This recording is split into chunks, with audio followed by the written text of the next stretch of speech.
Hey everyone, my name's Dan Moly and I'm the product manager for PXM. And today I'm here to announce two exciting features available in PXM. One has a hyper focus on Commerce Manager or the merchandiser tooling, and the other is available in both the API as well as Commerce Manager. So the first thing I'm going to show you is a new way to create and manage your bundles within Commerce Manager. So if you log into Commerce Manager, you'll see a brand new option on the left side nav here titled Bundles. So if I click this, what this does is it gives me a list of all my pre-existing bundles. If you don't have any already, this list will be blank. But if I go ahead and click this Create New Bundle at the top right, you'll see we have a brand new UI. Most of you will be familiar with the attributes on screen. None of these attributes have changed. Very quickly, we have the basic information similar to product attribution. So your normal name, SKU, commodity type, and etc.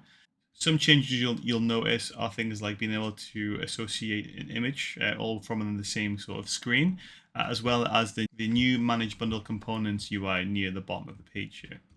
So for today's demo, I'm going to create a summer furniture bundle, which we will be offering a promotional price for. This is a dynamic bundle, so shoppers are able to choose from the list of products available in the bundle versus a static bundle where a shopper will receive everything that lists within the bundle. I'll talk a little bit more about how we configure that as I go through the UI.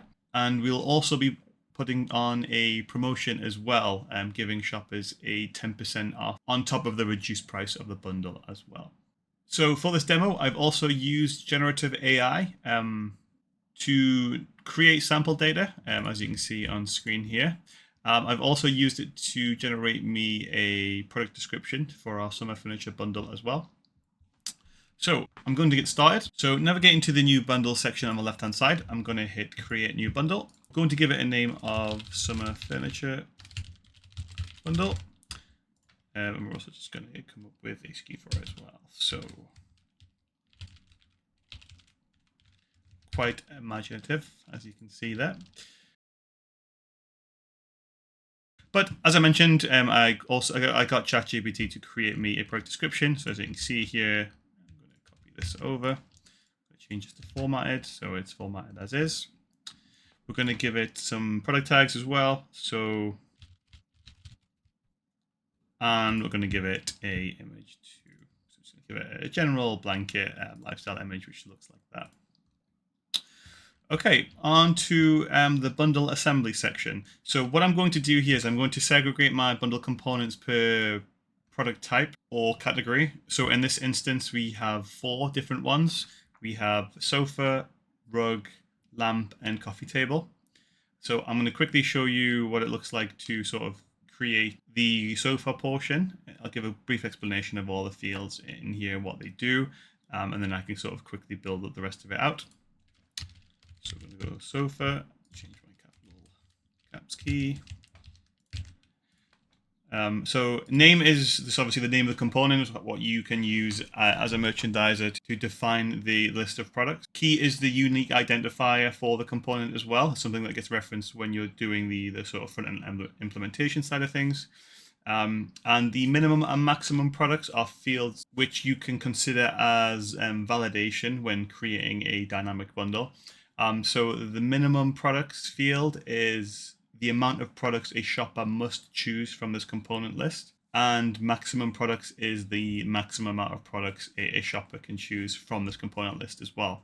So since we're creating a dynamic bundle, so shoppers can choose from each list, and we're doing a sort of static bit of promotional pricing. So for context, every product that's going to be listed in this bundle has a retail price of 450 GBP. And we're going to allow users to choose one product from each component list. And the total price will be 1,600. So that is a total saving of £200. But we're also going to stack a promotion code based promotion on top of this as well, which I'll show you. So for the context of minimum maximum, they're both going to be 1. So a shopper must choose one from this list. And they can only choose a maximum of 1 as well. I'm going to go ahead and click Add Products, which gives me this sidebar to allow me to sort of select products in here. So since we're doing sofas, I'm going to sort of ring fence this list of products down to my list of sofas. So I'm going to do is like sofa, and I'm going to start clicking these in and adding them in. As you can see here, as I add a product to a component list, it gets the plus icon turns into a check to indicate that it has successfully been added. That's everything in there. I'm going to click the X. I'm quickly going to scroll down and review everything in there. So that's all good. So a little bit of additional contextual information around the different columns or attributes within the product list here. So we have a sort column. So if you wish to define your own sort of sort ordering in the list of products per component list, you are able to do so. The formula in which it sorts is similar to weight. So in other words, the higher the number, the higher it will appear in the list. So as an example, if I do 5, 4, 3, and 2, you'll see those get sort ordered in the context of the component list. We have some additional information around the product. So we have name, SKU, what their status is, how many quantity or how many products of this product the user will receive, and default is the second new capability that is brand new, which I will explain a little bit more towards the end. In the meantime, I'm going to build out the other component list. It's the exact same process, and once that's done, I'll explain a little bit around this other sort field at the top here.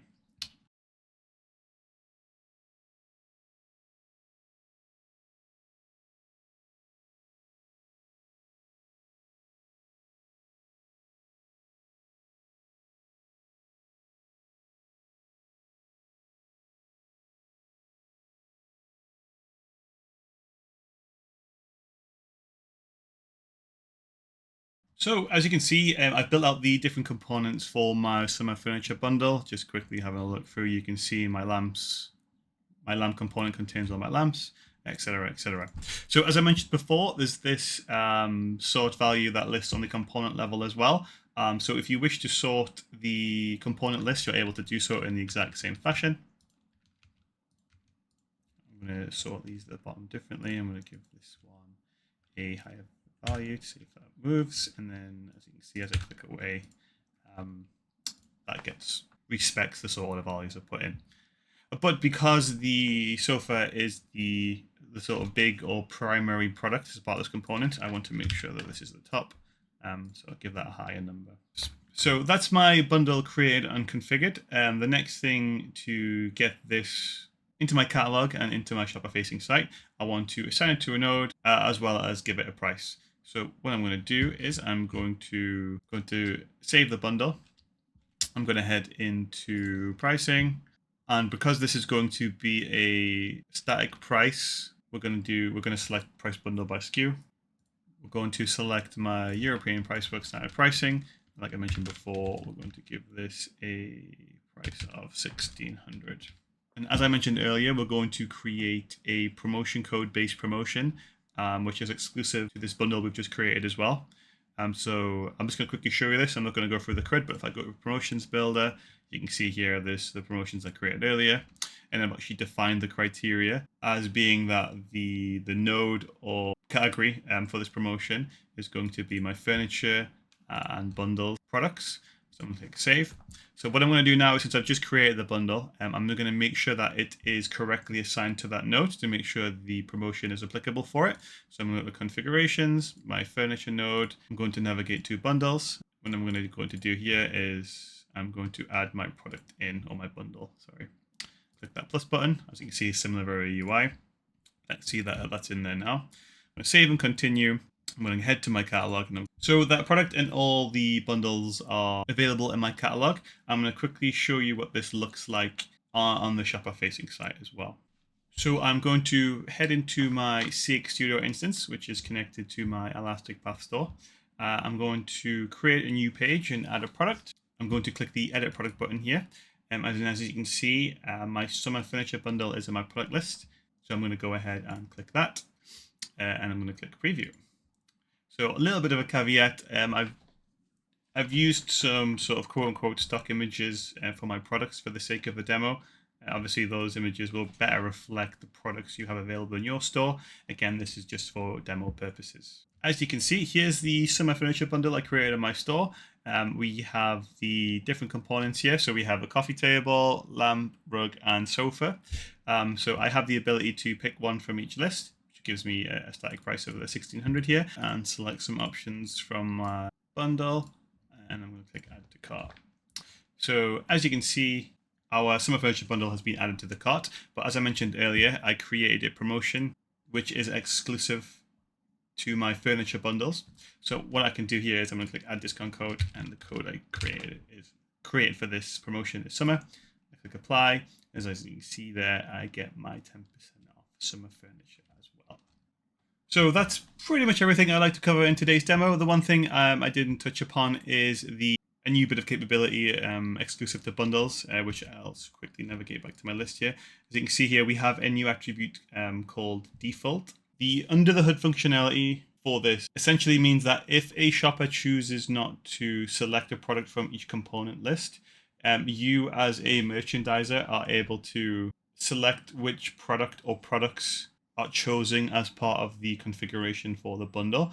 This is great if you would like to merchandise your bundle in a very specific way based on the option within the bundle itself. Let's say you would like to push those top 4 products in that sofa component. So for example, the convertible sofa. This will enable you to sort of influence or push that product or rank it above the other options available on that list. It'll also allow you to tailor your bundle description, be in line with those products that you are suggesting as be part of the default configuration.